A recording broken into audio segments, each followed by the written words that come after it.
Hello, hello. We are back for another week after a Christmas break. We hope you dug in and enjoyed our top 24 sporting events of 2024. If you haven't already, go back into our channel on YouTube and check them out.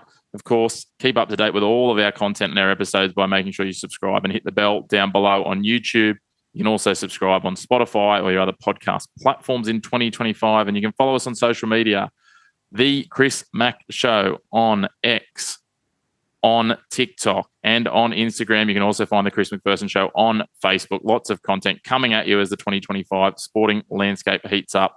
You get all the black and white of your sports, no grey opinion. We'll get right into it and dig around the key topics. Speaking of the key topics, we're going to get into the summer of cricket. We're going to talk some tennis and some soccer this week. We've got a new guest on debut, cap number 8, coming in hot, and a returning favourite who last time talked drugs in sport. This time is going to pull apart a couple of the sports for us. Well, let's kick things off, getting into some cricket, and it's the peak of the summer, so there's plenty to talk about, and we have a new guest. I believe it'll be cap number 8 for the Chris McPherson Show. Andrew Menczel joining us from the Cricket Unfiltered podcast. Menners, good to have you on the show. Oh, I'm excited now. I get a cap. I get a Chris McPherson Show cap. What an honour. Everyone gets a cap number. We're going to build out that legacy and history over time, hopefully, and some, we'll see how it goes. But cap number 8 in episode number 13, so good to have you on board. And I think there's nowhere better to start than the Border Gavaskar Trophy. Australia breaking their drought and claiming the trophy, which the good news is will hold for 2 years. Yeah, it's great that we regained the trophy after such a long time, losing it in 2017 in India, one of the few trophies that Australian cricket does not have in the cabinet. So a relief, very exciting to beat the Indians finally. And many of this current Australian team have never played in a winning series against India, so they've got the bogey off their back. Yeah, nice little one to have on the resume. And speaking of players who haven't played in it, Bo Webster on debut managed to hit the winning runs and set the SCG to fever pitch. He came down the ground to finish that over there against Washington Sundar, and it was great to see. There was some interesting tactics by the Indians in that second innings without Jasprit Bumrah. They were just bowling the daylights out of their opening bowlers, but as you say, great for the Aussies to get a win, and some real positive signs with Bo Webster coming in as well. Yeah, absolutely. I mean, that's such a great story. The man from Snug who'd wiled away in Sheffield Shield cricket for a number of years, and then in the last couple of years his form has taken such a significant upsurge that the selectors just couldn't ignore him. And I think, they probably wanted to stick with Mitch Marsh until Cameron Green was back. They love Marsh, but he wasn't performing, and Webster was performing so well, looked good in the Australia A cricket. So, he earned his spot, no doubt about it. And you speak about the Indian tactics in that last innings. Well, they were really hamstrung by not having Jasprit Bumrah. And while it was a fantastic win for Australia, and you can only play what's in front of you, man, we could be in an alternate reality if Jasprit Bumrah had played that morning and India had snatched a 2-all series draw and retained the trophy. But we just saw how effective Bumrah had been. And unlike when India was here last time, there just wasn't the support for him. So they just weren't able to keep the pressure on. And it was a fantastic win for Australia, but boy, they're all very lucky not to have faced Bumrah one more time. Yeah, he was a deserving man of the series, as you say. It could have been a very different scenario, and that leads me on to, I guess, the next talking point, which is, had Bumrah been there, even if Australia won, you expect more wickets may have fallen. We saw 34 wickets in 2.5 days. It's not that far removed from memory that we saw, Brisbane absolutely critiqued and howled down when they put up a pitch that only lasted 2 days. Was the Sydney pitch up to standard? I don't think it was up to standard. I think it was poor. I think it just maybe met the minimum standards for a test playing pitch. But unfortunately, the Sydney curators and ground staff haven't been able to get the pitch quite right in the last few years. Either it's been a bit too slow or it's been cracking. In a lot of Shield cricket, they've taken the grass off and it's just cracked up and spun a mile. And those games have ended short as well because they're minefields as well. So in this case, they were almost there, but I think they left 7 mils of grass on, and they probably needed to take about half that off. I can imagine the Australian batters weren't particularly thrilled with seeing this pitch at the end of a long summer with the series on the line. They were forced to battle away. And I'll never forget that ball that just jumped at Steve Smith and dismissed him dismissed him on 9,999 test runs. So I bet Smith in particular wasn't too happy with the pitch. Yeah, I think he might have been a little disappointed with himself at that point as well. But in terms of that, are Sydney's ground staff a little bit damned if they do, damned if they don't? If we had a day of rain and things petered out a little bit more, and all of a sudden it finishes on the fifth day, as let's be honest, Sydney's reasonably well reputed and well known for having some rain. It's one of those things. It's such a fine line and such a fine art to try and get this right, isn't it? Yeah, it is a fine line and it is a fine art. So, as I said, I think they were just off with it. It wasn't a disgraceful pitch or anything like that, but it's the Sydney Cricket Ground. It's, one of the premier grounds in the country. They should know what they're doing and they should be able to get better pitches for the tests consistently. And we saw the MCG actually a few years back go through a similar thing where they were struggling and they worked really hard and they've brought the pitch back. So I hope that the curators learn from this match so that they were close, take a bit of that grass off, maybe roll it a bit more, and perhaps we'll get a better wicket next year. But no, I don't think it was good enough. I think the Sydney Cricket Ground deserves better. And it's frustrating that they just seem to be either side of a good pitch at the moment, a bit underdone or a bit overdone. Hopefully they can find that fine line in between for the Ashes next year, because we know that's where we'd love to see 5 days of enthralling cricket to wrap out a series. In terms of the future of Australian cricket as well, we saw another debutant come in, Sam Konstas. He electrified people. We were talking just off air before, the amount of probably cricket casual fans that found a way to their TV screen in that first session of the Boxing Day test when Sam Konstas was doing what no one ever thought we would see someone do in test cricket, probably, playing ramp shots and paddles and different things to Jasprit Bumrah. We saw him in Sydney again, just stride down the pitch at him. Is Sam Konstas the long-term opener? Is there a growth in this game? He's probably polarised cricket fans too. There's a lot of traditionalists that aren't loving what they're seeing, and there's a lot of others that are just loving seeing more eyes on the cricket. I think Sam Konstas has a huge test career ahead of him. There could be ups and downs, no doubt about it. Most players get dropped during their career at least once, even the absolute greats do. So I'm sure Sam will go through some peaks and valleys in his career. But, having seen him a lot at New South Wales level, he's not an unorthodox batter. I think he just realised that in this situation, he needed to attack the Indian bowlers and that trying to hang around against Bumrah wasn't going to work.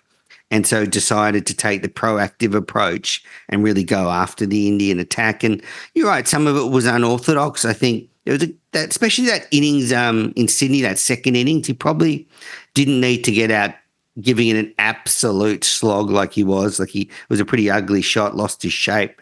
But I think overall what it shows to me is a problem solver. It shows to me someone who's very smart and, he's got a lot of great people around him. Shane Watson is one of his mentors, and maybe they just came up with the thought that, look, if I just try and poke around here and do what McSweeney did when he was in the side, it might not work. So I'm going to put some pressure back on India. And he certainly did. He riled them up. He got Kohli to shoulder charge him in the middle of the MCG, and he knocked Bumrah off his line and length in that MCG test. So it was a win for Konstas, and I would suggest that people criticise him, do their research, because he bats in a lot of different ways, and this was just the way he approached these two games. Now, I like that term you use, problem solver, because some of the things we've seen from him in both first-class games for New South Wales and for Australia A, or the Prime Minister's 13, however you want to look at those, he has looked to be someone who's looked to try and, I guess, challenge or do something a little bit different. It hasn't necessarily been as maybe out there as the shots that he's played in these couple of tests. But as you say, he seems to be a bit of a thinking cricketer. He challenges, and he challenged Bumrah and it worked. I mean, had Bumrah continued to bowl line and length, it might have been a different story at the MCG. But he, as you said, he got Bumrah off his game, which nothing else had worked. The only person that had any real success through the series up to that point had been Travis Head, who plays a more aggressive style. Yeah, definitely. And, he did well in Melbourne, and even in that second innings in Sydney, we had that little chase, and then he was able to get us off to a really fast start. It was a couple of bad balls from the Indians didn't help either, pinged way down leg side. But, him just getting a quick 20 in that situation just makes it so much easier for the rest of the batters coming in once you've knocked off. I mean, we were none for 35, I think, after 3 overs. And I read a stat that is the fastest Australia's ever started in a test match. We've never been none for 35 after 3 overs in a test match. So, incredible stuff from Konstas. And when you're chasing 162, if you get out of the blocks and you're none for 35, none for 40, then it's really hard to lose from there. So a big tick for him. He's the future. And how lucky we are. And I love the bravado he showed, that youthful stupidity where he would just get in the mud and start going with the Indians. And obviously he said something to Bumrah to upset him. And, it's just that young, fearless attitude that is so, captivating to watch. It certainly is. And something I commented to a couple of people being at the cricket at Sydney was he looked like he was enjoying it. Quite often we see, and we've seen over recent times, a lot of the Aussie cricketers look like the pressure of representing Australia weighs heavily on their shoulders. He just looked like he was having a really good time. And we saw it at the MCG in that first innings.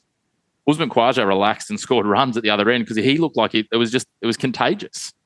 Oh, definitely. And I think it was a real addition to the side, that energy, that, as I said, sort of naivety, all that rolled into one, just dropped into that Australian side where they're all over 30.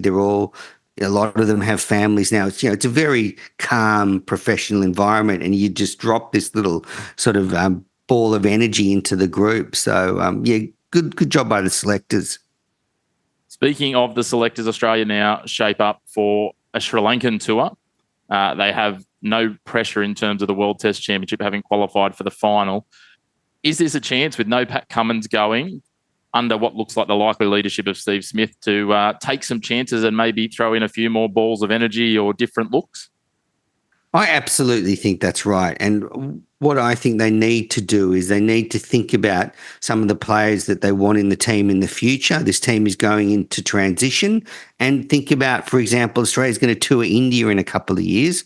We'll need players with experience in the subcontinent. Who are the people who could be there? Khawaja is not going to be there. He shouldn't go. Konstas very likely could be there. He should go.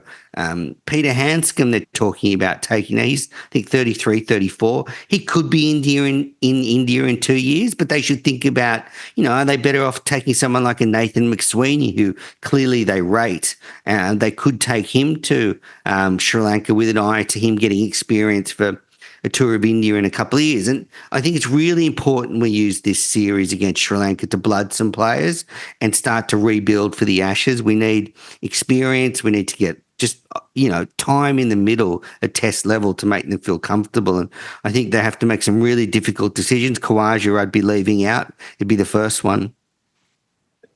It's interesting too, in terms of, obviously, if Khawaja's left out, does that then, shape for maybe looking at McSweeney and Konstas as the openers? There's also been talk, and I heard you talking about it on your most recent episode of Cricket Unfiltered, as to whether that might open an opportunity for Travis Head to pair with Konstas. And, that'd be quite an interesting dynamic. Both of them have got the ability, we've seen from Sam's first-class career, but from Travis's now established career, to go at 2 speeds. And that would potentially open up the space for Cameron Green if Bo Webster continues to perform, to maybe come into the batting lineup at 5. And then all of a sudden we've got some really replete bowling options too. Yeah, I think Travis Head is just a subcontinent option to open the batting. He did it in India last tour there, and they feel that because, the way he attacks the new ball in white ball cricket translates well to the subcontinent, where it actually gets harder to bat as the ball gets softer, and you might get a few overs of pace bowling before the spinners come on. So it would be a great option actually for Sri Lanka, open with Head and Konstas, and then you can bring in someone like a McSweeney into the middle order. Maybe Smith goes up to 3, McSweeney comes in at 4, and then you've got a couple of spots for all-rounders, Webster, whoever else they want to pick there. So I think that's and Marnus, I shouldn't forget him. I think they'll take him. So I think there's, real scope to do that. And you threw up on your show as well, Marnus potentially opening. I think that's, his detail and the way he prepares. I think you used the line, he prepares a little bit like an opener, and the way he sort of sets himself. So it might be a chance to reinvent himself a little bit, because we know he's hit a bit of a flatter spot. Yeah, I see him as a potential long-term opener with Konstas. So taking Sri Lanka out of it, where they could be raging turners and they could pull a few funny selections. After that, we play England in the World Test Championship final, and then we play the West Indies in 3 tests. So we really need to come up with a batting lineup that is going to face England in the Ashes next summer. And I think Marnus is as good an option as anyone to open the batting. If they want to keep him in the team, he's averaged under 30 at test level the last 2 summers in Australia. That's not good enough for a number 3. He bats like an opener. He leaves a lot of balls. He's good at turning the strike over, but he's not, he'd be a good foil for Sam Konstas. He's calmer. He's not going to try and hit everything, and there'll be no reverse ramps and stuff with Marnus. So, as I said, I think you could move him up to open. And for example, in the World Test Championship final, I mean, we all know how well he batted at Lords when he came in as a concussion sub back in 2019. So, I think that's something the Australian selectors should consider. Marnus has never been particularly keen to open, but David Boone wasn't keen to open. They made him open. Justin Langer, Usman Khawaja, he came back as an opener. So I think Marnus might have to take one for the team here because, as you say, Cameron Green's going to come back into the side. So if you move Marnus up to opener, you move Smith back to his spot at 3 that he likes because he gets in the contest early, then it gives you flexibility to, say, play Green at 4, Head at 5, Webster at 6, / whoever it could be there. But, I like to see Marnus be thought of as an opening solution. I really like that as a look to the future. And again, it adds a little bit of, not that our bowling really needs depth, but it adds some options. Obviously, we know Webster's got 2 strings to his bow. A la Funky Miller back in the day. So I think it's great if we've got, options there. We've seen Travis bowl a little bit. If you've got Cameron Green back in there as well, and Cameron and Bo, both excellent fielders as well. Just be cautious. I wonder how much Green will be able to bowl when he comes back into the team. He could be on pretty severe workload restrictions. It might take him a good 6 months to get back to bowling the way he was before. So Webster's a perfect solution there because, as you say, he can bowl both seam and spin. So you really wouldn't be asking too much of Green. You can just bowl a little bit and start to work into being that all-rounder again. Yeah, certainly. It gives him the chance to build back in, as you say. In terms of the bowling attack, looking at Sri Lanka, you talked about it being raging turners. You'd expect a raft of spinners to be taken. In terms of the pace bowlers, Boland, you would think, would step straight in. Cummins not there. Hazelwood's fitness to be determined. I'm guessing Jai Richardson will be another pace option they'll probably take. And what do you expect from the spin offerings that we'll take over there? Yeah, it's a good question. So they're talking about taking maybe 3 fast bowlers total for the whole tour. So Stark obviously would be one picked. He did really well last 2 times we were in Sri Lanka. Then, as you say, I think Jai Richardson would be a good pick. He was in the 5th Test squad. He bowls airspeed, and you need airspeed on those pitches in Sri Lanka where you don't get much assistance from the deck. And then Boland, as you say, is probably the favourite to be the 3rd quick.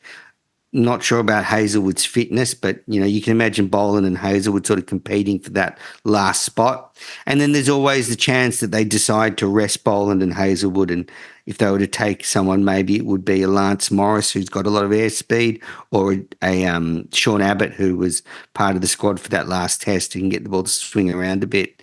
And then for the spinners, I think there's a pretty good indication because they called in Matt Kuhneman and Todd Murphy to the SCG nets for the 5th test. So you can imagine Lyon, Kuhneman and Murphy goes. Kuhneman is the left arm finger spinner who did really well on his debut in India, and Todd Murphy as well. And then the other probably 2 bowlers who to keep an eye on, actually 3, Corey Rocacholi, the off spinner from WA.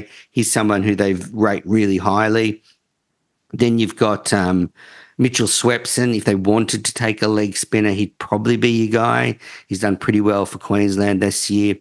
I just doubt whether they'll feel they need a leg spinner. My gut feeling says to me they'll stick with finger spin. But then as well, young Tanveer Sangha from New South Wales, maybe they take him for experience because he bowls a different type of leg spin to, say, Swepson. Swepson's your traditional spinner. Tanveer Sangha bowls quicker and a bit more of a similar bowler to, say, a Rashid Khan, and they tend to do well in those conditions. So there's a couple. Tanveer Sangha might be the smoky. Yeah, I was having a conversation with someone at the test, and they were sort of asking about, Nathan Lyon, like the rest of our test team, is not the youngest I think we'll still see him go around for a little bit yet, but who the long-term replacement, and the one that I like is Roccacioli, as you talked about. He's been very dangerous in Shield cricket, bowling on a whacker pitch that isn't known for its spin-friendly conditions. He's pretty adaptable and quite switched on as well. So I think he's a name to watch, whether he gets a call up this time or in the future, but he's been consistent over the last couple of years in the Shield there. Yeah, definitely. And Nathan Lyon rates Roccacioli really highly. And the reason I think Nathan does is because Roccacioli does bowl similar to the way Nathan does. He comes over the top, gets a lot of top spin, and you need that in Australian conditions, whereas Todd Murphy is more your traditional off spinner, sort of turned to like a doorknob. So, yeah, that's where I think Roccacioli could be good, because they need someone to hold up an end, in Australian conditions. And we've seen so many visiting spin bowlers come here and not be able to do that because they don't bowl the way Nathan does. And because it's Nathan's bounce and top spin that really, is his strength in Aussie conditions. Roccacioli, certainly a name to watch. Speaking of things to watch, Menners, since the test, it's come out that the ICC are looking at a 2-tier cricket system.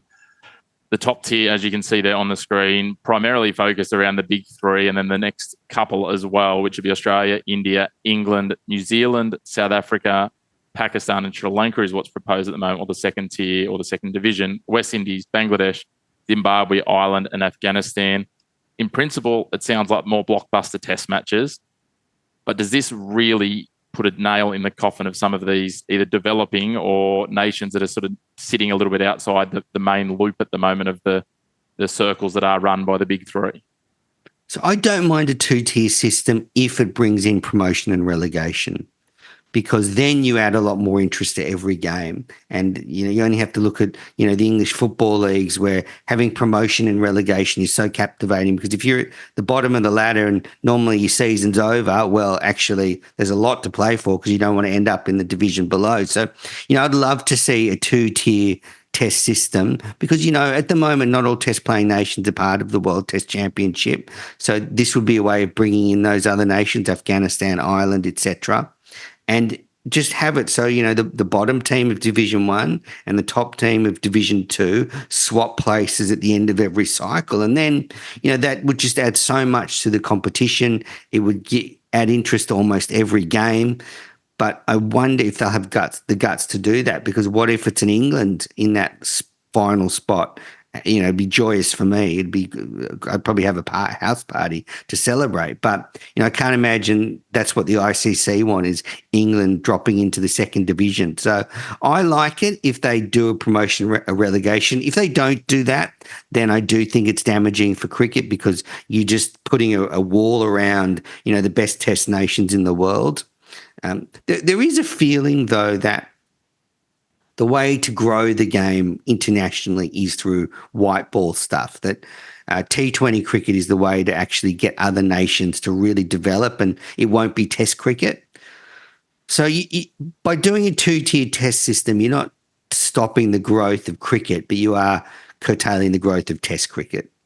Does it make it more accessible, though, if we have a look at, let's use the USA as an example, who, surprised quite a few at the T20. If they want to develop, there might be a bit more opportunity to go into a 5-team second division and make it a 6-team maybe later on and give that an opportunity.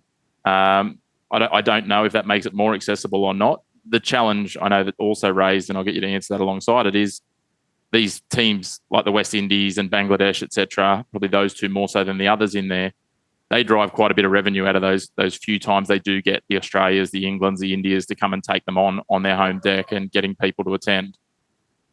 Oh, absolutely. I mean, when India tours any nation, it's a huge wad of cash in their bank, so to speak. So, yeah, look, I think, as I said, if it's 2 divisions and it's a way of bringing more nations in like the USA, then I think it's a great idea. And if it's about just walling off the elite nations, then I don't think it's good.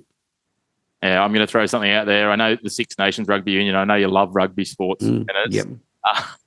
The Six Nations Rugby Union has been stuck for a long time. Italy's run last for, I think, 6 out of the last 7 years and barely won a game. So I like that idea of having a team go down. But maybe even, we know the World Test Championship match has been huge. Maybe you have a game that's either the top 2 teams in the second division playing off, or to give England that and India and Australia that little bit of protection because they're the three that are going to make a lot of these decisions. The bottom team in first division has a playoff match with the top team in the second division as a promotion relegation game. And again, it's another big marquee fixture. And we know that Lords is going to host the World Test Championship. That seems to be the ongoing arrangement. Maybe that game could tour around and go to other countries and create a situation that might work. And again, another thing they can sell off to the pay TV providers, which is what cricket loves to do. I love that idea. Yeah, it's a great idea. And as you say, it'd be, generate a ton of interest if England was playing for their future in the top division. Be great to see England versus Ireland and Ireland knock them off. Geez, that'd make a lot of people happy. Moving on, the Women's Ashes is upon us. We've just finished up with Australia and India and the Border Gavaskar Trophy. We move to the women's cricket now. They've got a little bit of clear air with an asterisk. Obviously, the Big Bash ongoing, which we'll get to in a moment. But this is huge. It goes across most of the major states in terms of the cricket spectrum. It starts this Sunday at North Sydney with the first of the one-dayers all the way through to the end of the month where we've got a day-night test up against England at the MCG. How great is it, first of all, for the women to be able to play on the MCG? Again, we saw how good it was during the T20 World Cup and some of those other opportunities they've had. Oh, yeah, this day-night test match could be epic.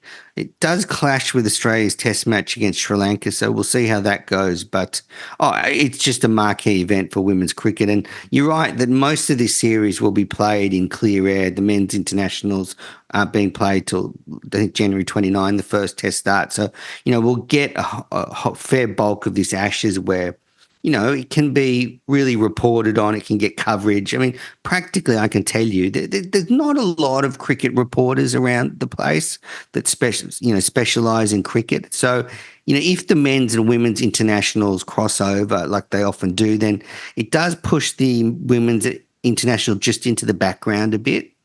So this allows it to come into the foreground. And actually ran into Elisa Healy during the Sydney Test, and we had a bit of a chat, and we were both saying, it'll be interesting how this tournament grabs the imagination of the Australian public because of that, because it's the Ashes and because they're not competing with the men. So, yeah, really curious to see how it goes. I can't wait. I think it's going to be a close series. The England team's in good form. This Australian side's still in good form, but not quite as strong as it was a couple of years ago. So I think it's going to be a humdinger. Yeah, it's set up to be an absolute cracker, and obviously both sides will be a little disappointed after the T20 World Cup falling a little shorter. So hopefully we can see some big crowds out there getting behind this. In terms of the Aussie side, Molyneux being out, and then you talked about Alyssa Healy before, still carrying an injury. So there's still a question mark over whether she'll be able to keep during this series or not as well. They're two big talking points, I guess, from the Australian point of view. Yeah, definitely. And look, they had a tough year last year being bundled out of the T20 World Cup, but this summer they've looked really good. So, it's about whether those young players, this next generation led by Phoebe Litchfield at the top of the order, can really nail England. I mean, they beat England in the test in the Ashes last time and then lost both white ball series in the last Ashes. So Australia won the test and then lost 2-1, 2-1 in both white ball series. So England will be confident that they can actually regain the Ashes. And, I think Australia's really has a big gap since Meg Lanning and Rachel Haynes retired. They've just lost some experience, and can some of these younger players step up in the really big series? I think another one to watch is Annabelle Sutherland, in great form recently in one-day cricket, scored an Ashes 100 last time, and she's not going to be a breakout star because she's already broken out, but she could actually really dominate this Ashes. And so, yeah, I'm really fascinated by this series. Another name I'd love your thoughts on seeing her in that last series is Georgia Vole. She'll play in the white ball formats.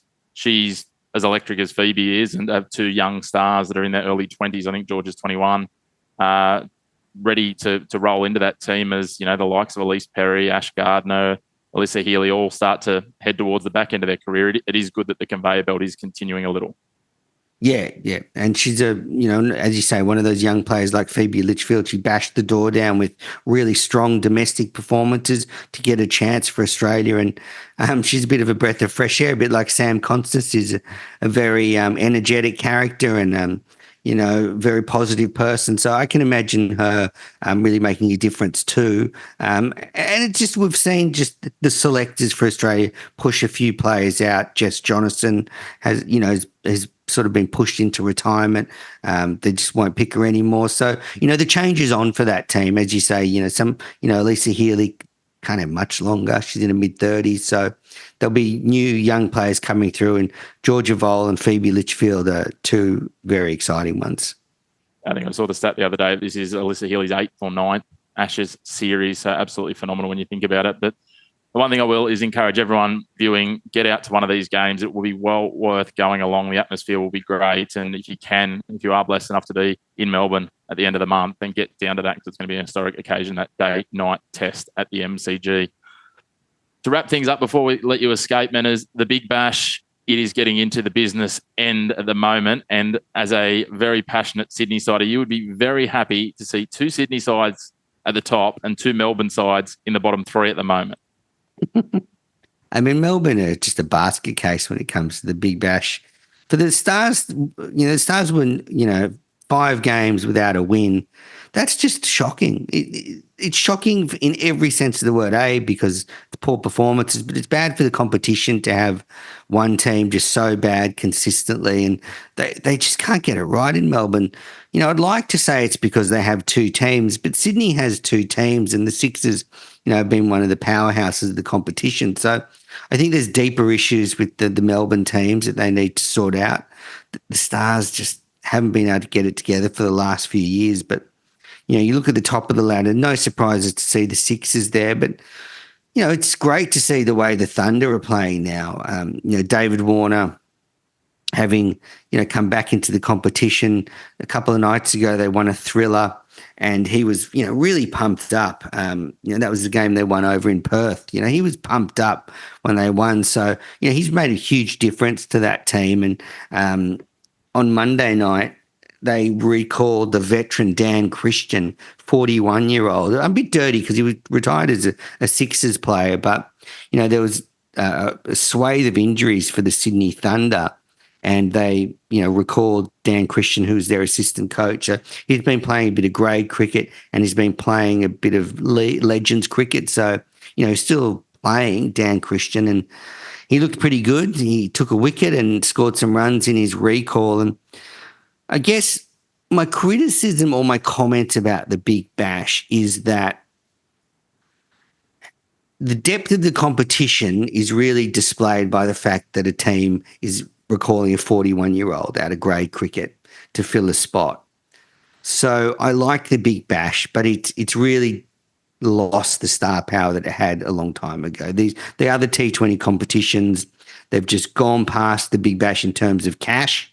They just pay more. So you have to say there's not a lot of international players that would bring people in. Some of them are good, solid T20 cricketers who play in leagues, but no one's going to go and see Tim Seifert play or Shafane Rutherford. You're not going to go, I've got to take my kid to see Shafane Rutherford. But, 10 years ago, we had the players like the Chris Gales, et cetera, where you would go to see them. So, the Big Bash is a competition for and by Australians, but it's not in that top echelon of elite international players anymore. Yeah, it's certainly financially a little bit behind. I heard you talking about this, behind the likes of the IL T20 and obviously the IPL, the IL T20 in a very similar window. I've noticed a little bit more of a slant towards some of the Kiwi players, and you touched on Tim Seifert. Finn Allen's one that I am really looking forward to going and seeing play next week, but you'd have to be a real, train spotter cricket fan to have seen what he's done outside of really being a faithful fan of New Zealand. Is that possibly, if we look at IL T20 taking the best of what we want, do we need to start maybe going and just pilfering a bit more out of the Super Smash and getting a few more of those? Maybe they're the ones that we can outbid with our money, because, the Australian dollar is always better than the Kiwi one. Well, I mean, it's happening. That's what's happening. I mean, Finn Allen, Tim Seifert, a few of these journeyman T20 cricketers who play in all, there's so many levels of leagues now all around the world. So, I think that's our only choice. It's never going to go back. We're never going to be able to compete financially with some of these big leagues. We're never going to have the money Saudi Arabia has. I would say the main thing would be, I guess, can we think about privatising, or do we think about privatising? Because if we do that, then we could compete. So Cricket Australia, I think, are looking at it. That would be where there'd be a big difference, because say you got an IPL team that bought into a franchise, then you get what some of these other leagues have, where you get some of their fringe IPL players coming and playing in the Big Bash. That might enliven the competition a little bit. Might even mean that we maybe one day see some Indians of some fringe significance, even if not BCCI contracted ones. That would be great to see and add some complexity and diversity to the competition. But it's certainly interesting. I'm very happy. I know JR's pumped behind the scenes because Brisbane Heat have snuck into that top four. I tipped the Scorchers alongside the Hurricanes, the Sixers, and the Thunder to make the final. So I'm looking all right. And as someone pointed out to me yesterday, you add the Melbourne teams' points together and they're still struggling to get past either of the Sydney teams. So maybe they should find it. We can expand a team into Newcastle or Canberra or somewhere else that might actually be able to keep it afloat. But Menners, a big thank you to you. Appreciate all your time. Of course, if people want to go even more in depth on their cricket, check out Cricket Unfiltered. It's always a really good listen and really informed with all the wonderful co-hosts and guests you have on there. So thanks again, mate. We look forward to talking cricket with you soon. Thanks, Chris. Moving on from the hard red ball to the softer green and Melbourne Park and all the tennis that comes around our wonderful summer of our home Grand Slam. As it does each year, the 2025 season kicked off remarkably in 2024 with the start of the United Cup, with round games being played across Perth and Sydney before it all heated up in Sydney.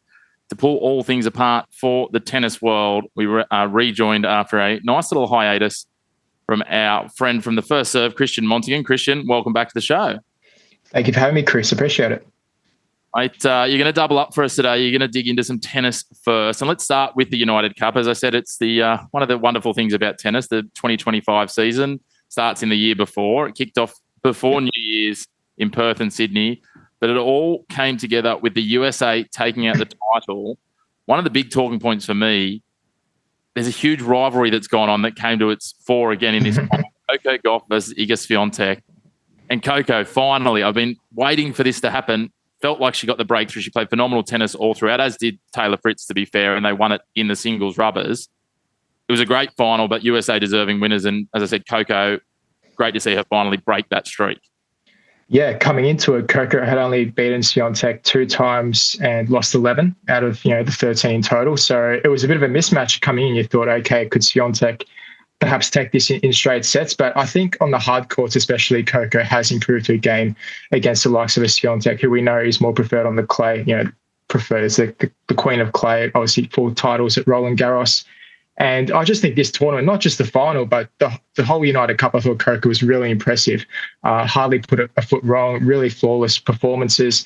As she mentioned in the post-match ceremony, when lifting the trophy in the speech, she said, look, I didn't really expect much, coming into it. It was my first time competing in this tournament, but I actually felt, really a lot of good vibes and was really happy to be a part of a team environment, a really good culture around me. And that's sort of the fun element that Coco wanted heading into this Australian Open campaign coming up. So I think in terms of preparation as well, Coco will look at it as a massive tick to the box. And for Swiatek, yes, disappointing loss. I didn't think she played badly. It was just that Coco just took her game to another level. And it's just that bit of consistency that has been lacking in her game. We saw 2023 broke through, won a maiden Grand Slam at the US Open. You thought, okay, here we go. She's going to kick on from here. But it's been a bit up and down since that moment. And perhaps now this could be the turning point for her to really start to, point an upward trajectory and really keep on that consistency. It's certainly going to be something to watch as we head into the Oz Open. Something that I did note listening to another tennis podcast, I was talking about the fact her record in finals is phenomenal. When it does come to the big moments, Coco comes to the fore. I think she's only lost 1 final in her career. So look out if she does go deep in the Oz Open, and you'd certainly fancy her chances. She's really stepped up that forehand, as you touched on. A team that probably didn't step up and, didn't perform as well, certainly we might have liked, was the Aussies. I had the fortune, if you will, of watching their final tie against Great Britain, where they needed a few miracles to go their way after the initial singles went down, and it just didn't quite pan out for them. We saw some positives from De Minaur, but even he wasn't at his best. But overall, it was a really rough and probably underperformed campaign from the Australians. I mean, coming into it, you had Olivia Gadecki, who last year broke through in that WTA 500 final in Guadalajara in Mexico.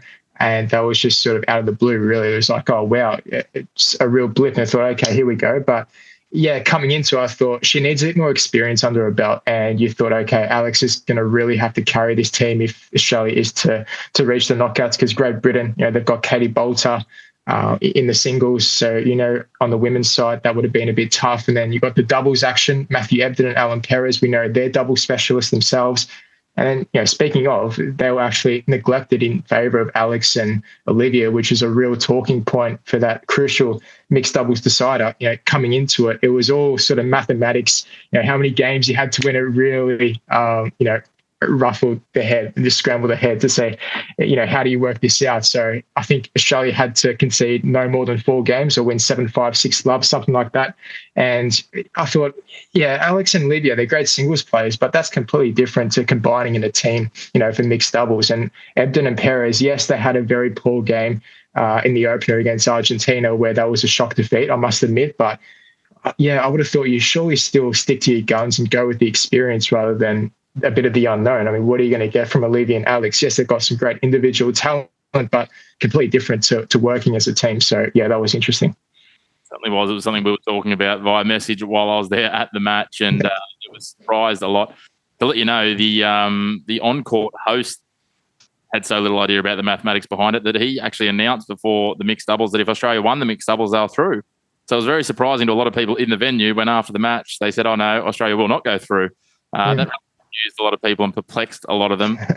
But on top of the fact that it was just disappointing results, there's been some, I guess, startling revelations. I'll get it out in a minute. That's how much it startled me from some within the camp in terms of how it all went down at the United Cup for Australia. And it's not a great look.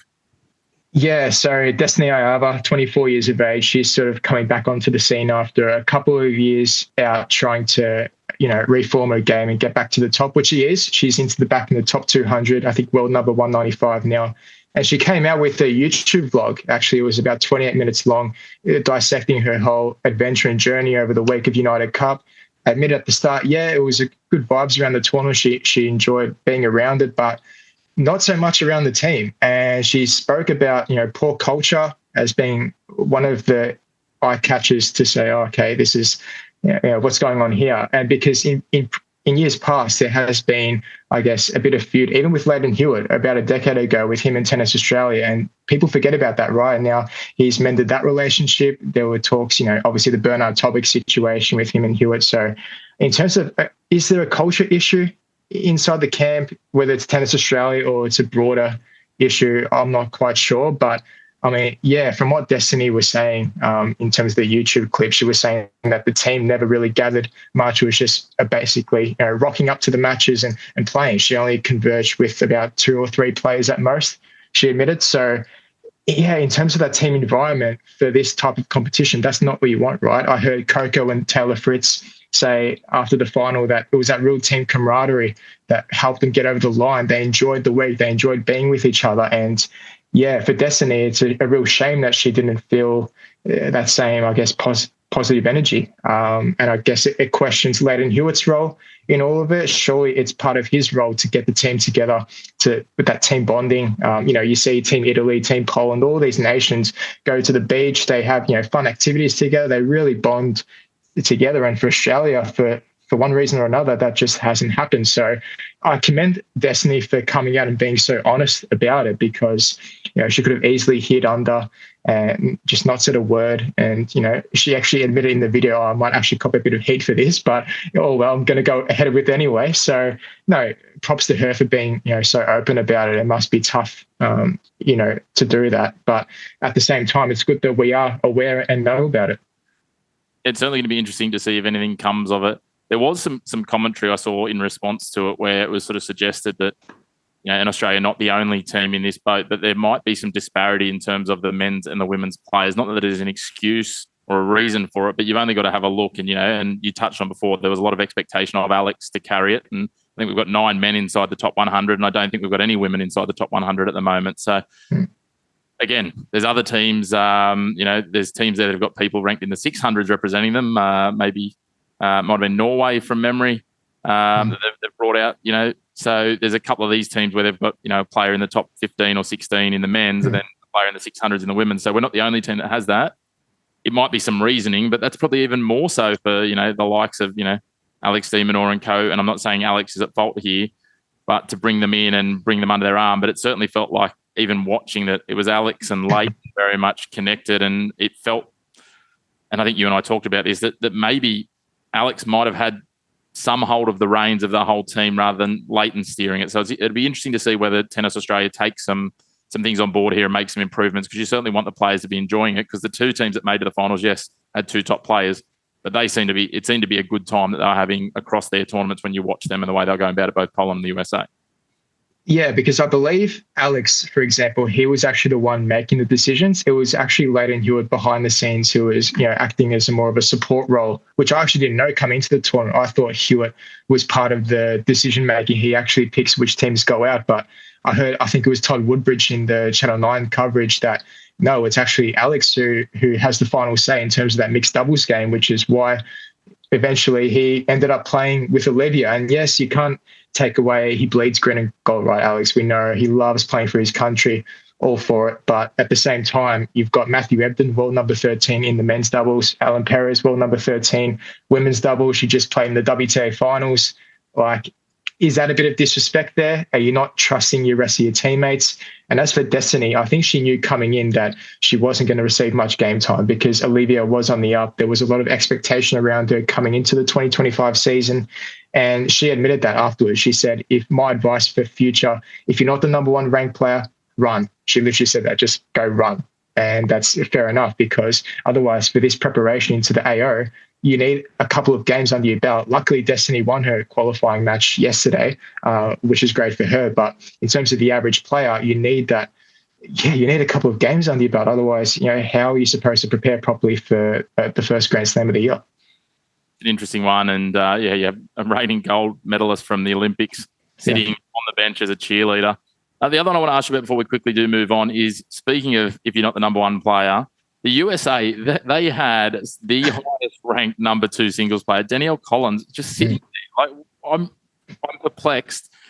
She was going to retire last year. She's gone around again. She would have been wanting to get tennis under her belt at one of these other tournaments, whether it's Brisbane or Auckland last week. Seems bizarre, doesn't it not? Mate, I was thinking the exact same thing. I was looking closely at her reaction during the trophy presentation, being around the team, and she actually seemed quite happy. So I don't know if she's taking it as her last year and she wants to be in a team tournament and win some silverware, and she's happy with that. Fair play. But like you said, she's world number 11, just outside the top 10. And even off the back of last year, I think she won. It was either Miami or Indian Wells. I'm pretty sure Miami. And she was on a real hot streak, right? And we thought, okay, last year she wants to go out on a high, but she was still got the talent and the potential to really take it to the best players in the world. And that's why I was really shocked that she was happy just to be a bench player, essentially. And yes, again, like Destiny, she knew that, right? Coco Gauff is not going to be on the bench, right? She's going to be playing the matches, albeit, if she gets injured, for instance, and she takes Coco's place, which is, very unlikely. So, yeah, from that perspective, very odd. Certainly is. Let's bounce back on the topic of interesting Australians. Nick Kyrgios made his comeback. It was a little bit ill-fated. He played some doubles up in Brisbane. He played some singles and went out in the first round.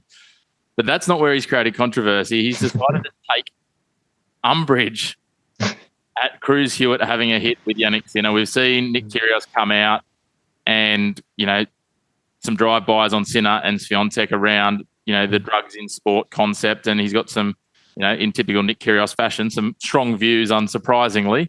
I don't think he has any views that aren't strong in his life, Nick, but that's just Nick to a T. This has really, again, polarised people, with the majority of people coming out in defence of Cruz Hewitt, the son of Leighton Hewitt. With Kyrgios, just, some of these comments, I thought, well, boys, it just seems really immature. If I had told you that, a guy well advanced in his career and a teenager were having a Twitter beef, and it's not really a Twitter beef because I don't think Cruz has responded, but you would have thought it was a teenager making these comments. Yeah, just to that point on the beef, I don't necessarily think it's that, because I was talking to someone who I work with at the First Serve, the AO today, and even he was saying Cruz and Nick have a close relationship. I mean, there was a viral video a month or so ago having a hit indoors. They have real fun together, some good banter. And I'm not surprised. I wouldn't be surprised if Nick actually texted Cruz to say, okay, I'm going to start a bit of a storm here. Let's see the reaction we get. And he's just gone ahead and spammed Cruz's Instagram post with a photo with him and Sinner practicing on Rod Laver Arena. I think it was an hour and a half. And Nick's just spammed it with about 3 comments, I believe. One with the needle jab emoji and a couple of others from the top of my head that I can't remember, but it is immature. Like, he's already created so much controversy around it. And I believe Sinner's actually blocked Kyrgios from reports that I've actually seen. I don't blame him, because I'd be pretty ticked off by this stage, the amount of times he's, brought up the topic. And yes, you can have your views and your beliefs. That's all fair enough. We live in a free world, but I think it's a bit over the top now, isn't it? Don't you think, Chris? I think it probably is a little bit, but I think Nick Kyrgios likes Nick Kyrgios being the centre of attention. And the funny thing is, it was only a few years ago, if you remember, during COVID, that Nick Kyrgios picked an absolute beef with the guy he played doubles with in Brisbane this week. So let's never say never with Nick Kyrgios. He's obviously a very engaging figure, because you see all these guys that love him once they actually spend time with him. And he and Novak were having a great time playing doubles together. And as you say, I think he's throwing out some fishing lines here. He's got some bait. He's managed to stir Sinner up, got blocked. Did he overstep with some of the needle pieces? And one comment would have been fair. 3 comments, it's a bit much. As you say, I think he and Cruz, I don't think there'll be too much of a beef, but it's the outside perspective. But it's probably achieved what Nick wanted, and that's Nick's name in the headlines and keeps him firmly in focus as we head towards the Australian Open and what's to come. And speaking of the Australian Open, we are building right up to it. We're into qualifying at the moment, but there's another Aussie name that's put themselves in the headlines in the lead-up in Emerson Jones. Yeah, so she won her first round match in Adelaide. It's a WTA 500 event, the Adelaide ATP to 250. And Emerson Jones, only 16 years of age, beats the world number 37, Enzu Wang from China. I thought, tremendous performance. I got to catch the second set, especially. And she was very, very impressive. For those who don't know who Jones is, she reached the world number 1 in juniors last year, won the ITF World Junior title, first female Aussie to claim the number 1 junior ranking since Jelena Dokic in 1998. So this girl has a real big upside. And, from the matches that I've seen her play so far in her young career, she's got a really, really promising future ahead of her. And I don't want to, hype her up too much. I know that's going to be the talk. Okay, calm down, Christian. Don't, just keep a lid on it. But at the same time, you've got to say how it is, right? I mean, some of the shots she plays, just the maturity, her shot selection, all of this stuff, it's just incredible at her age, only 16. So, I mean, she's only going to grow with time. Her brother, Hayden Jones, actually featured in the AO qualifying, lost in a tight 3-setter in 2 tie breaks. So I don't know what's running in the genes of the Jones family, but there's something special brewing there for sure. There certainly is. And, you touched on the fact that she won 6-4, 6-love. It wasn't just a win. But things certainly don't get any easier for her. She's going to come up against Daria Kasatkina tomorrow, the world number 9, the 3rd seed. I think she's there in Adelaide. So she's a back-to-back finalist in Adelaide as well. So it'll be a big test. Yeah. But, hey, we know that Aussie teenagers in Adelaide, we spoke about Cruz Hewitt before, have done some wonderful things before. So I don't want to put too much pressure on her. But as you say, another name to watch, which with the dearth of Aussie female talent in the top 100 at the moment, does mean that we're looking for some names to break through. But speaking of that, the fact that we don't have any Aussie women in the top 100, there's quite a few between 100 and 200, which ties in nicely to the Aussie women flying the flag at it's not day 1 of qualifying, but the first real day of qualifying Open after Melbourne weather things yesterday and saw us try and jam. What was the number you gave me before? 80-something games into today? 82 games, yeah. So the Aussie women doing us proud. The men have had a bit of a tougher day, including Cruz Hewitt, but I'll let you sort of reel through a few of the key takeaways from the first full day of qualifying.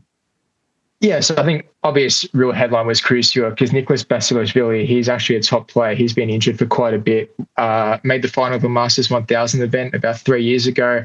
Reached about the 3rd or 4th round of the US Open. So he's a very experienced veteran, 32 years old. And Cruz actually stuck in it a bit. There was a few juice games in that opening set. You can just tell the power was just too much. For Cruz, only 16. That's going to come over time. It's just a sort of waiting game in that sense. So a few question marks as to whether he should get the wild card. Is he ready for it yet? But, albeit it's good experience for him, and I'm sure he's going to take it with both hands in the future. A couple of other results in the women, I think they're about around 5 or 6 games. There's like live results obviously coming through now. So Kim Burrell, she had a brilliant run in Brisbane, made the quarters there. She won her opening round in straight sets. Today, Priscilla Hon, 3 sets. Madison Inglis, also a winner. Asha Sharma, Arena Rodionova, who was another one who was neglected with a wildcard spot, if you remember, Chris, last year, which attracted a bit of headlines there. So, quite a few Aussies in action. Obviously, yesterday with the rain delay, it's juggled a bit of the schedule around, which has been a bit of a head scratcher for tournament organisers, unfortunately. But as soon as the more results come through, I'm expecting to see around, hopefully, at least 8 to 10 Aussies advance to the main draw, both the women's and men's combined. So fingers crossed.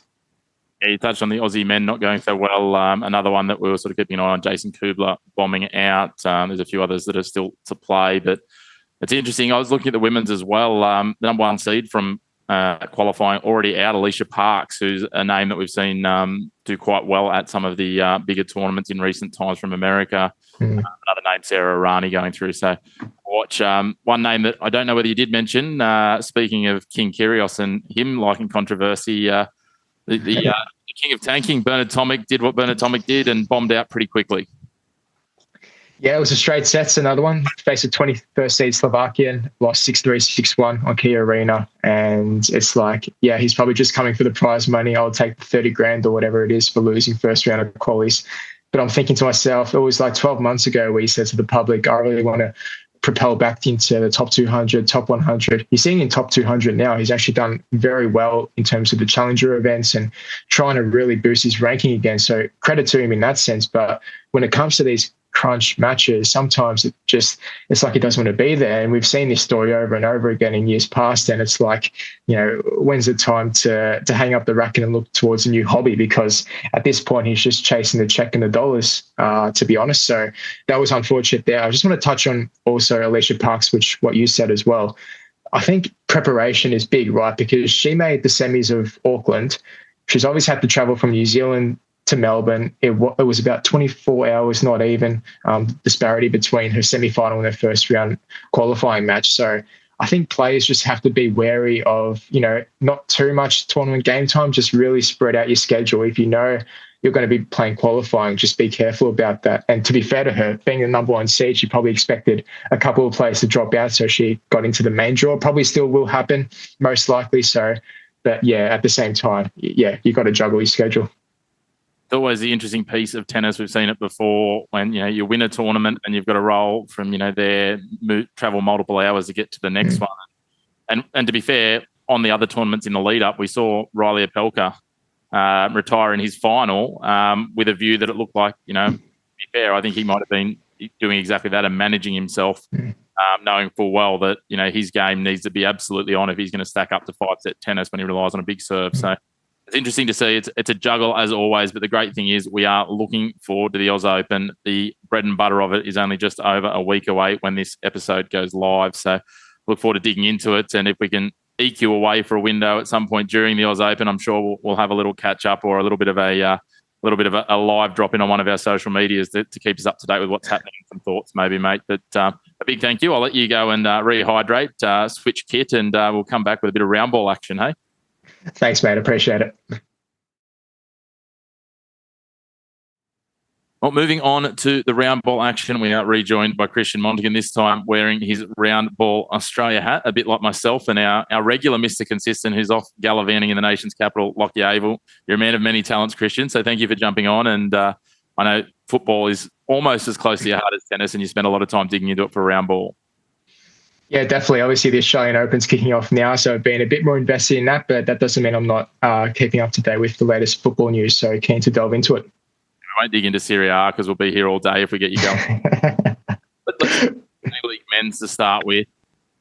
And speaking of Lockie, he was very high on the Brisbane Roar at the start of the year. Brisbane Roar and Perth Glory, they appear to be in a race to see who's going to get their coach sacked first. What is going on with these two sides at the moment? Perth, just the one win against Brisbane. Brisbane haven't looked like winning. They struggle to even appear like they know how to beat time with a stick. I wasn't on the same boat as Lockie before the season in terms of the Brisbane hype train. I did see some talent there, but I knew it was going to be a bit of a rebuilding process. But in no way, shape or form did I expect to see this sort of performances so early in the season, because we saw Zakovic came in towards the back end of last season at the helm in charge, and they picked us some positive results. But you thought, okay, is this just a manager bounce, or is there something more brewing? Is there an identity finally at the Brisbane Roar that they can turn to and look towards the future? In the meantime, what we've seen so far, that hasn't been the case, right?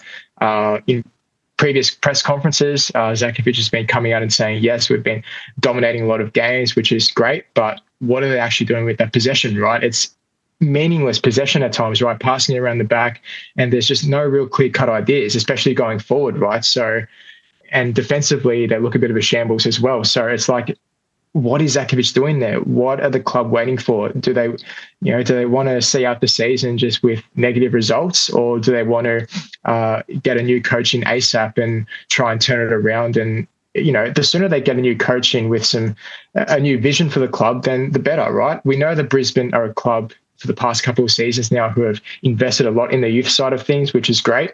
But it's about molding that together. And I just don't see Zakovic being that man to do that, unfortunately. And as for Perth, it's a bit of a different story, right? We know that's a much bigger rebuilding process. Last season, they got smacked. What was it? Considered 7-8 goals in some games in those last few games of the season. So he's really just come out and admitted it in conferences after the games and said, look, the club, the ownership understand how much of a rebuild this is. I've got the backing of the ownership. The money's going to be invested. It just have to be a real patient game. But for the fans, how patient can they be, right? There's only so much string that you can pull until it gets to a stage where we're desperate for results. We want to see our team winning games. We pay our money to watch good performances, not to get smashed 4-5-0 every week. So it's really just a bit of a balancing act, right? He's lost a couple of players through injury. It's how does he embed these youngsters into the starting 11 without exposing them and burning them out too much? That's the big question. There's certainly got some dramas internally as well with Amini contesting his mutual departure. I'm not sure how it's a mutual departure if you're contesting it, but anyway, that's a whole nother story. People were surprised that Perth did beat Brisbane, and I will post-note all of this with the possibility that while we're recording tonight, Newcastle are playing Brisbane in Brisbane, and Perth then play Sydney tomorrow night before we release. So both of them could have a win, and we could be completely all off the mark by what we're talking about. Brisbane wouldn't outrageously shock me if they won. Ruben would love to get a win over his old club, or one of his old clubs. Obviously, he was tied up with Perth as well. Perth beating Sydney seems a bit more of a stretch, especially in Sydney, but it's an interesting piece.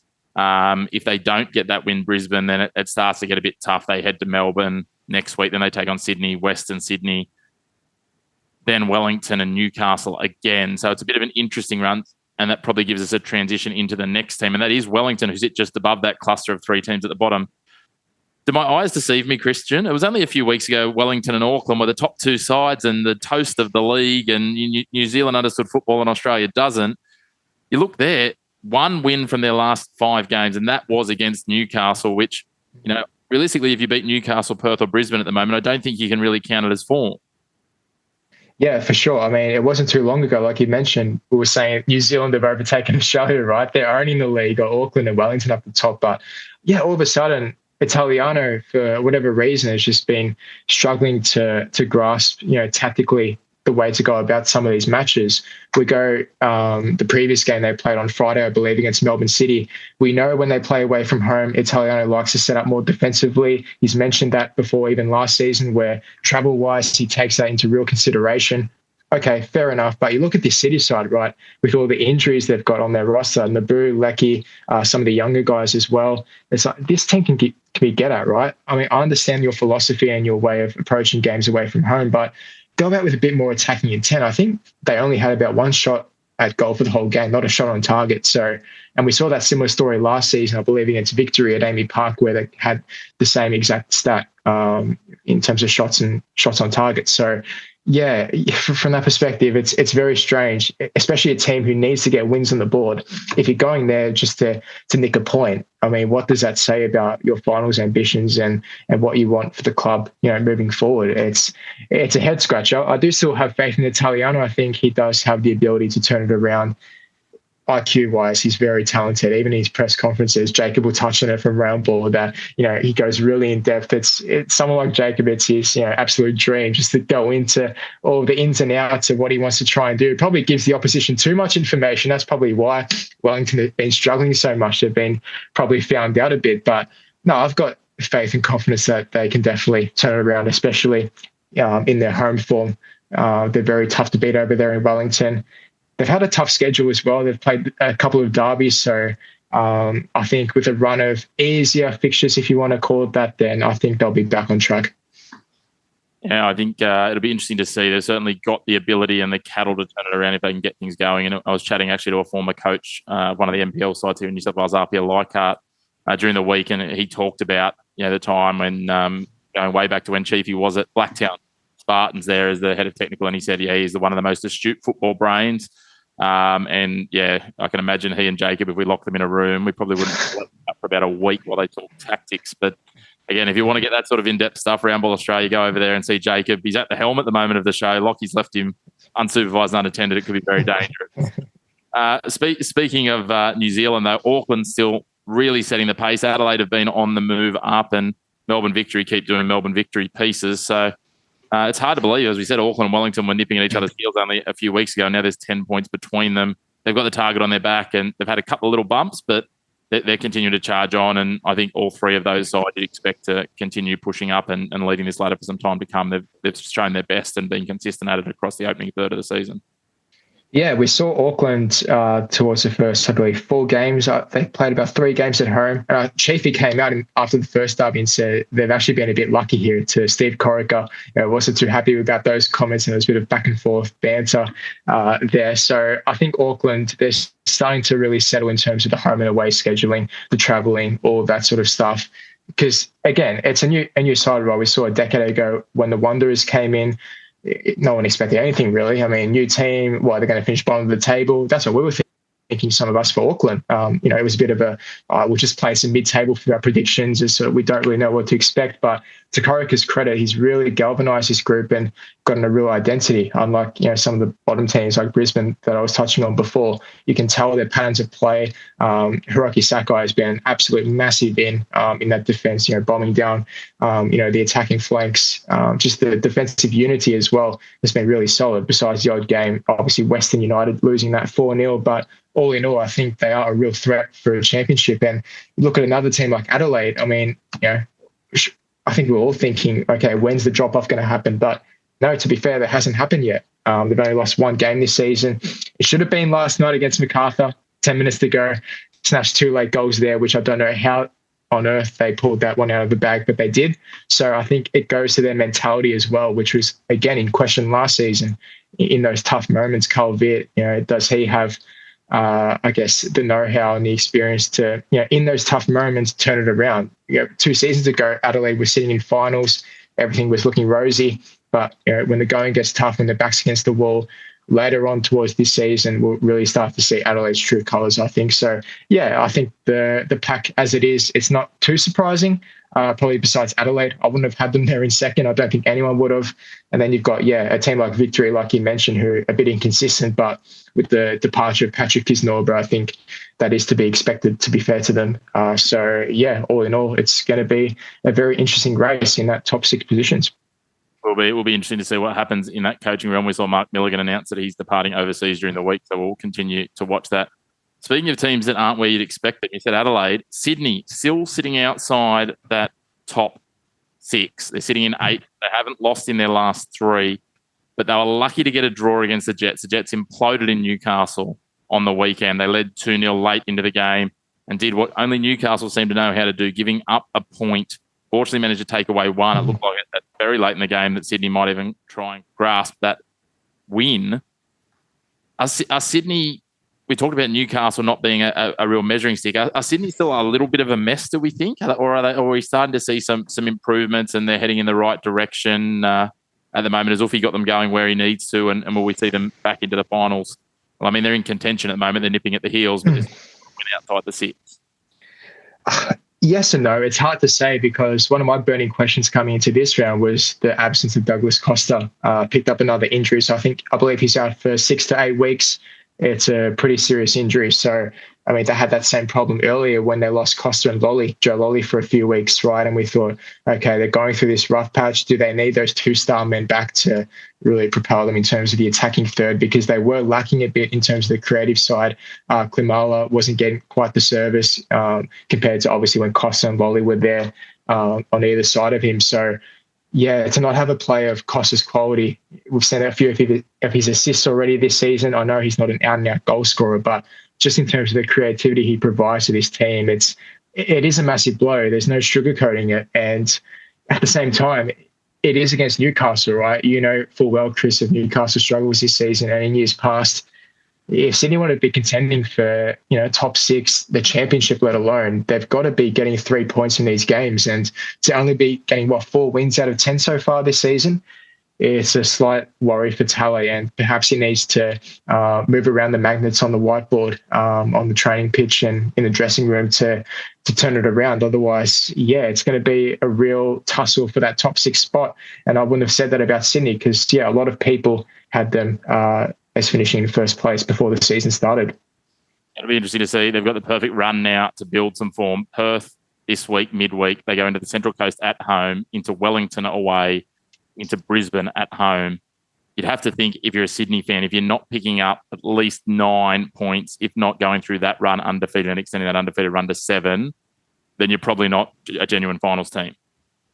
If they lose to Perth tomorrow, I think Tally has to leave, doesn't he? I think he's got to pack his bags. I think there's no debating around that. But no, you're completely right. I think that's 7 and 9 points out of those next 4 to 5 games. Definitely. Otherwise, you think it's going to be, like I said, a real struggle because there are a lot of teams lingering in that top 6, right? Even Western United, who would have thought that they would have been in contention, right? We actually had them, bottom of the table, lurking second last.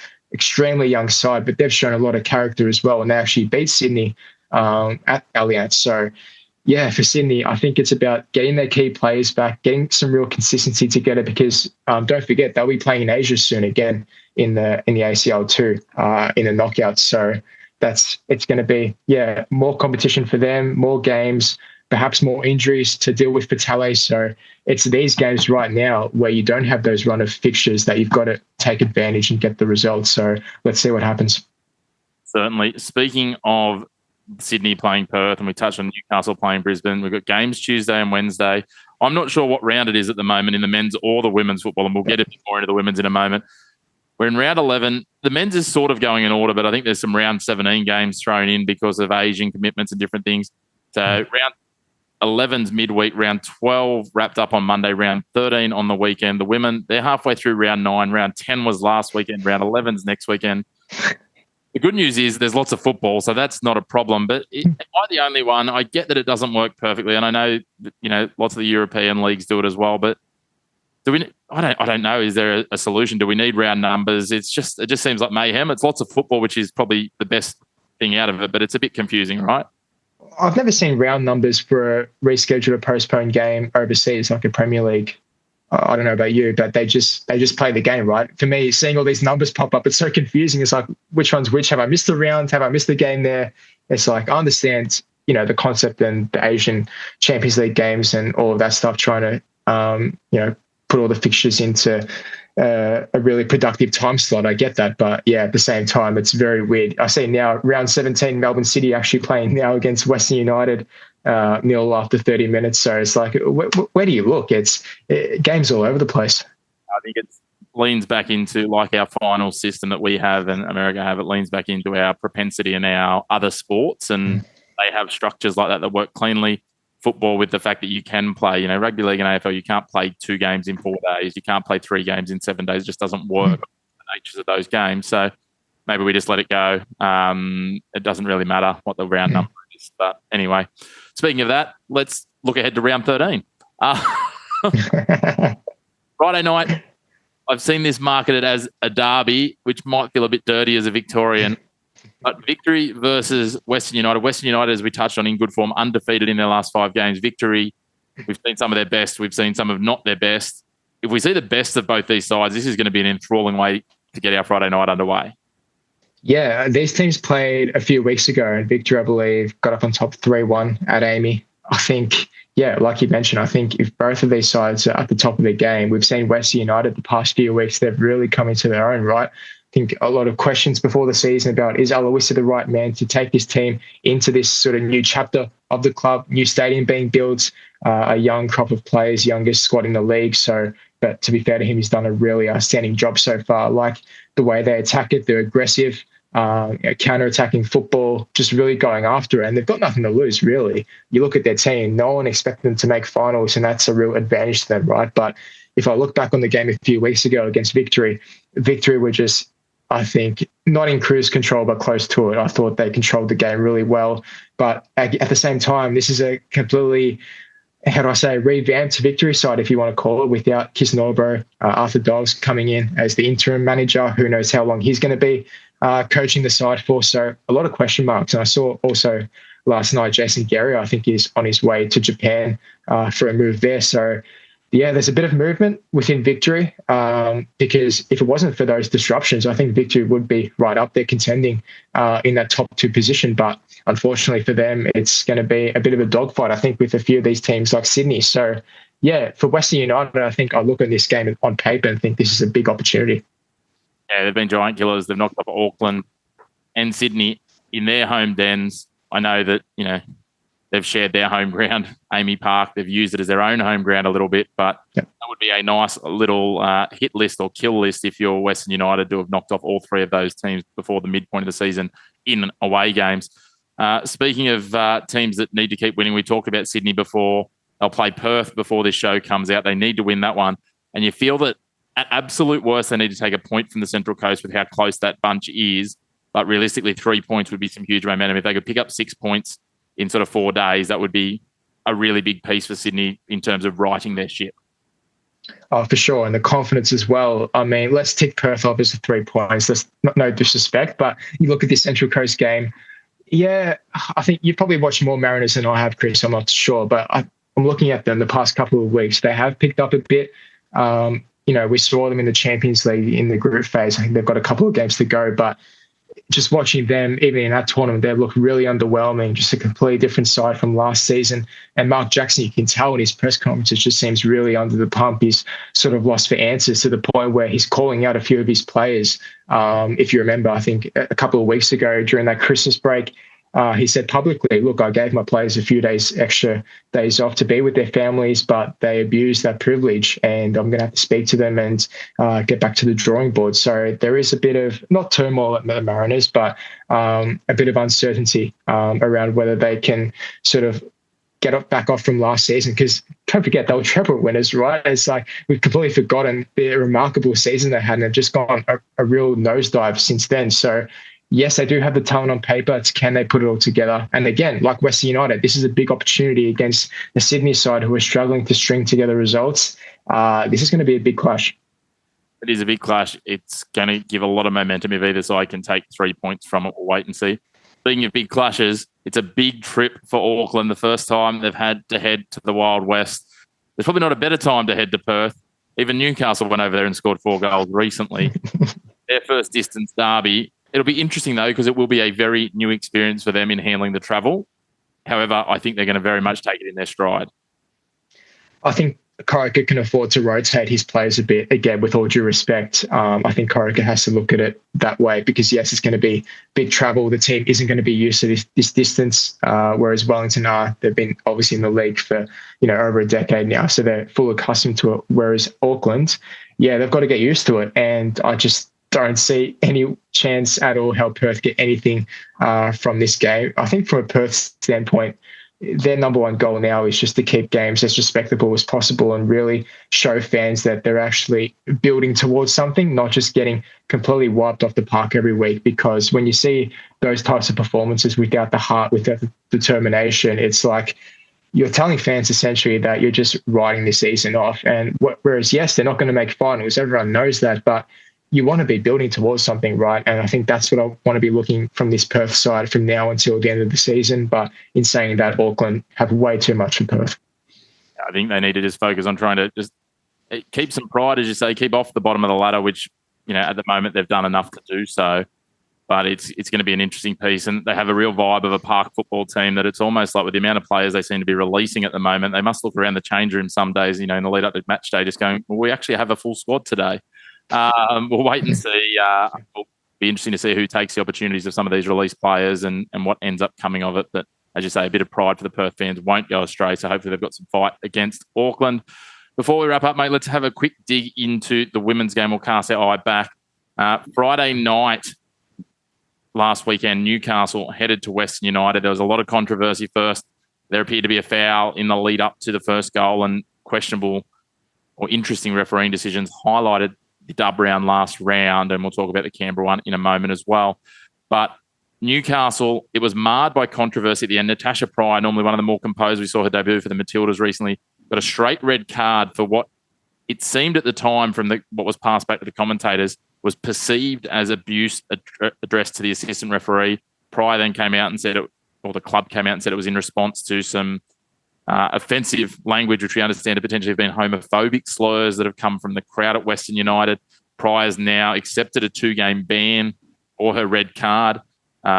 It's interesting. I've been chatting with a few people in regards to this. There's some very disparate views. At the end of the day, you pay money for a ticket. It does not entitle you to make anyone feel uncomfortable about what they are doing in terms of carrying out their employment out on the football field. And no one should be subjected to this. The APL, I read it every week as a Newcastle Jets ground announcer, racially, religiously, sexually. None of these things should be reasons for discrimination. There shouldn't be any discrimination. It should be a safe place both as a fan and as a participant to football. But at the same time, players need to control their emotions when they're out there. I know it's very hard. It's very easy for me to say this, not being subjected to that. But understandably, she's been charged. I just hope that the APL take action if they can and identify this fan and they're dealt with even more heavily than Natasha Pryor has been. Yeah, obviously it's going to be a bit more of an investigation into what's happened. We don't know the ins and outs of what was 100% said. There are a bit of rumours here and there, like you touched on, homophobic comments directed. But yeah, you're right. As a player, you have to understand that at times you're going to cop that, right? And you've just got to keep level-headed, keep composed, and just concentrate. Again, like you said, it's very easy for us to say, sitting from the outside and not being involved in that. It's very easy to say, but you need to be training yourself for those scenarios. We know that the Women's League has grown leaps and bounds since the Women's World Cup. A lot more eyeballs, a lot more attention. You're going to be receiving a bit more of this, albeit it's not condoned in any way, shape or form. It's unacceptable. We understand all that. But, yeah, you just need to really compose yourself in these situations because, yeah, for the Jets, the game was already over, right? She got the red card in the 90th minute and the game was done and done. Fair enough. But if this is another instance where if it was the first half and you're leaving your side down with 10 women on the field with a half to play, it's these sorts of things that you really have to keep in mind. But yeah, it's a heat of the moment thing, right? It's a very difficult one to judge. It really is. It certainly is. It sits them, that she's a player that they need. She's been a key of where they've gotten to, even just sitting ninth at the moment and being, keeping them within touching distance. She's saved their bacon a number of times in that game, let alone in others this year. So they really need her experience, especially now that she is a Matilda. But look, if you're a fan and you're listening to this and you're thinking about going out to a sporting game and abusing people, pull your head in. It's not on. And yeah, look, I've been at games where I've witnessed people saying things that are borderline, but we should not be discriminating against anyone on any of their choices or pieces that, of who they are, their identity. I think a lot of football behaviour probably treads a fine line, but this clearly strides over it. And yeah, again, if you're thinking of doing this, pull your head in. If you think that's the sort of thing you want to yell at a footballer, do it at home in your own lounge room where no one else has to be subjected to your pig-headedness is probably all I've got to say on that. Well said, Chris.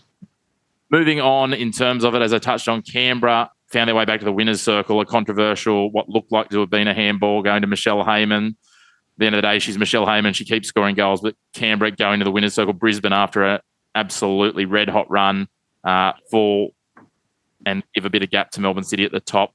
Lainey Fryer, though, continues. She started 3 games and scored 7 goals for Brisbane, so she is going to be one to continue to watch. She leads the Golden Boot in the women's. Sydney, they got away with a draw. They're still last, no wins in their last 5. We talked about it with the men's. This is something that no one would have predicted seeing Sydney. I think you would have been brave to say that you would have thought Sydney would sit outside of the top 6 for much, if any, of the season, let alone to think that they would be rooted to the bottom of the ladder for multiple weeks. 1 win in 9, that is astounding. Who would have actually predicted that, right? I mean, defending champions, okay, maybe lingering in mid-table, and it's a bit of a inconsistency patch, but to be bottom of the table, that's just extraordinary to me. And I've watched a fair bit of them. Wrote an article for Round Ball a few weeks ago with the Ante situation, whether he should remain in charge at season's end. I don't think now is the right time to pull the pin. I think you go with him until the end of the season, and perhaps you part ways and just get a fresh face in, get new ideas, and just start from scratch. Because we know in all sports, in all clubs, everyone experiences dynasties, right? But it's when those come to an end, it's that rebuilding process, it's that recycling of, how do we get back to those days, right? And all good things come to an end. And I think for Sydney, that's basically it, right? We've seen the likes of Princess Abini been there for quite a few years. So Hawkesby as well in the midfield, I think she hasn't been her same self compared to last season. But that's just the overall squad in general. Like, those top players are going to obviously be hampered by the performances in the team, camaraderie, the chemistry within it, which just doesn't seem to be ticking as opposed to last season for whatever reason that may be. And again, and my point to Juric, the club just needs a fresh start. And I think truly that's what they need after this season's done. I don't believe they'll finish in the top 6. Miracles do happen, but I just don't see it, not the way they're performing. It's a long way back. I know, talking to a player who's involved in the club, and you'll understand why, obviously under the discussion of anonymity, mixed messages, inconsistency for why they've been left out for games, then brought back in after good performances from other people in the same position. No real consistency, quite confusing is the way she described it, to the point where she's looking at trying to make a move away from the club in this next window. Again, like their men's side though, they have the perfect opportunity. They come up against Perth in Perth on Friday. It's a good chance for them to try and get a win, and we'll have a look at that in a moment. Interestingly enough, the side just above them on the ladder, the Wanderers, have just sacked their coach earlier today. So you feel when a side above you, who were expected to not do well, sack their coach for not doing well, a side that was expected to do well might start asking questions.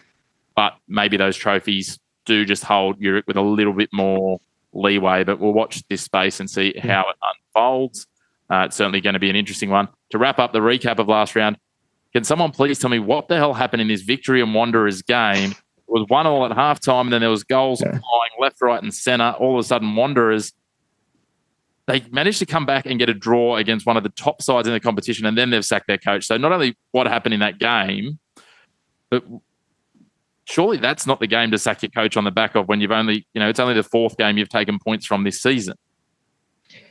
You're right. These are the types of games where you scored 2 late goals to equalise, 4-2 down. You think, okay, this could be maybe somewhat of a turning point. I feel it's a bit harsh to turn around and say, Robbie Hooker, okay, you're sacked after this result. I mean, at least give them a chance to turn it around. It's not like they got wiped 4-0, right? It was a point away to one of the top teams, as you said, in the competition. This is a team coming in with the least goals conceded. They had 8 coming in, so defensively, they were really solid. And for the Wanderers to absolutely pick them apart like that, I thought in parts of this match, certainly there were passages of good signs, especially going forward. The build-up play was really positive, and you thought, okay, we've seen this before from the Wanderers. They are, I use this word a lot, inconsistent with the Wanderers, but that's just what they are. And perhaps the board, they just had enough. They thought, okay, we're just going to pull the pin.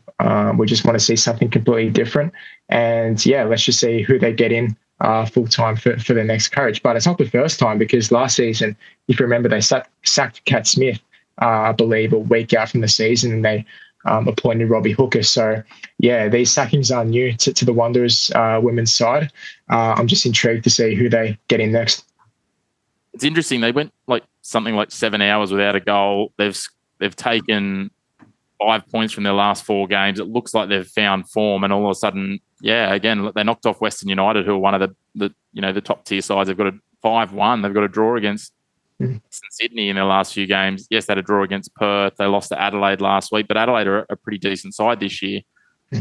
Just seems perplexing. I believe Jeff Abrams actually coached them on the weekend, in inverted commas. He certainly managed the match day for them. So obviously, I'm assuming this was happening in the lead up to that game, so maybe that result wasn't taken into account. But yeah, it's a bizarre one. It's strange. We'll wait and see what comes of it, that's for sure, and who they appoint next. But you have to be a brave coach unless you're really looking for an opportunity to step up a level, I think, to take on that job. So we'll watch this space as we look ahead. Speaking of looking ahead, Christian, we talked about it before. There's rounds of football. This is the games in the next week. Yep. I don't start. I think pretty much everyone's playing twice. It's huge, and it starts with Newcastle playing a 5:30 midweek game due to pitches and lights and everything else against Adelaide. That'll be a tough challenge for them. They've also then host Melbourne Victory. It's a big week for Newcastle with two big home games, and you feel with where they're sitting, if they can't take any points from those games, speaking of coaches under pressure, Ryan Campbell might be under pressure, and they've got to do all that without Natasha Pryor. Yeah, it's going to be a big test because Adelaide, another team who I did not expect to have this well of a start to the season. I actually predicted them to finish bottom along with Canberra, same as last season. But I think the difference with Adelaide this season is just the cohesive unity between the whole team. Just they fight for every 50-50 ball.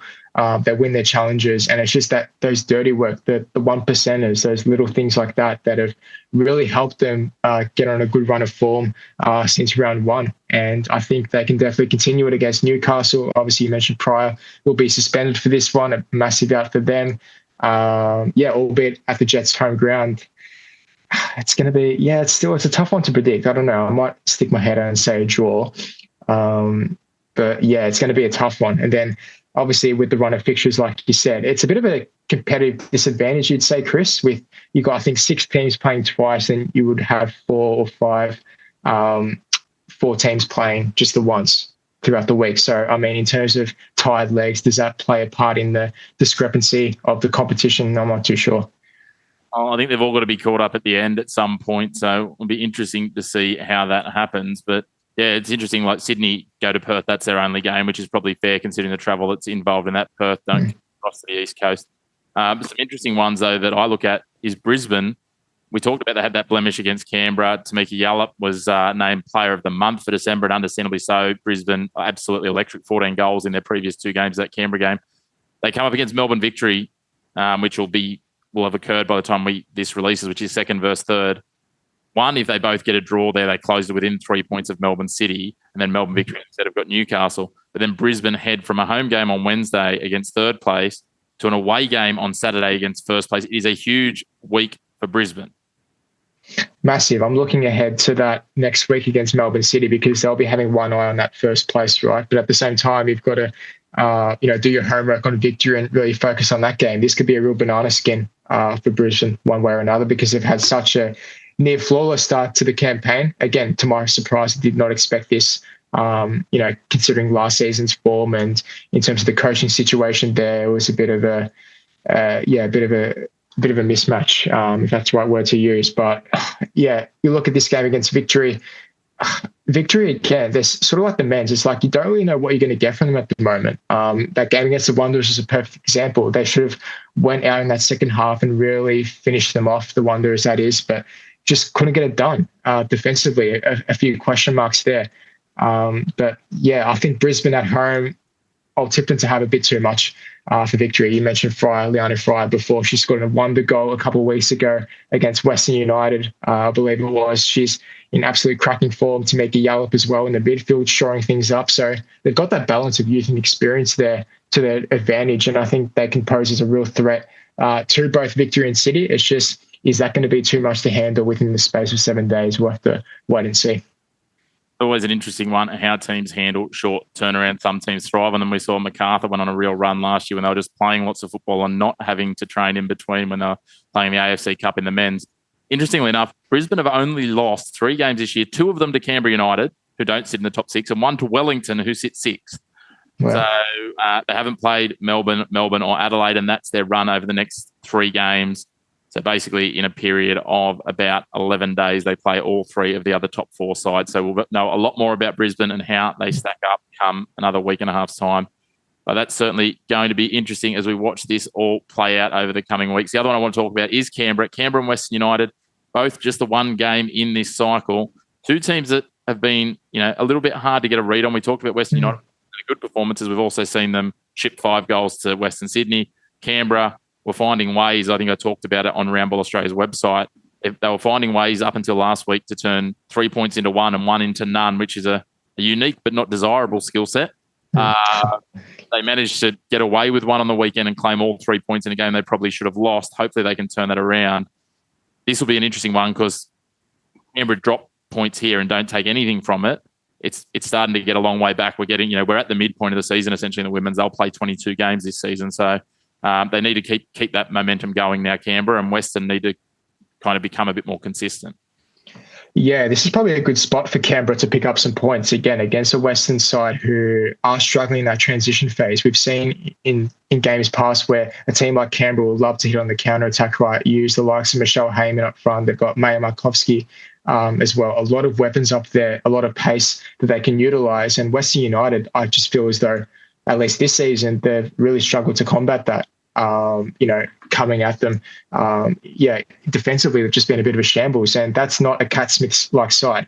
Coming in last season, that's where she really steadied the ship, and you thought, there's a real solid foundation in terms of the back four unit, and you could actually see some real progression. But this season, for some reason, it's just gone all out the window. That game against Wanderers where I lost 5-1, it's like, wow, it's been a real sort of backward step compared to what we saw last season. And Western United had an excuse, right, coming into finals. They had a few injuries on their books when they played Newcastle Jets, and the Jets ended up getting on top of them. From the top of my head, I think it was Hannah Keane and Taranto as well, who were injured. I think Lagaza as well. So they were really hampered. But, coming into this season, I thought, okay, clean state. They're going to really pick off where they left from when Smith took in charge last season. But, it just hasn't been the case. And for Canberra, big chance to get 3 points here and continue this mini run of momentum.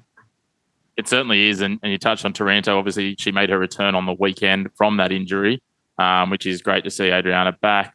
The other piece with it, as you said, Western Sydney, like Canberra, like to use that lofted ball, go through. They're heavy up front with Harding.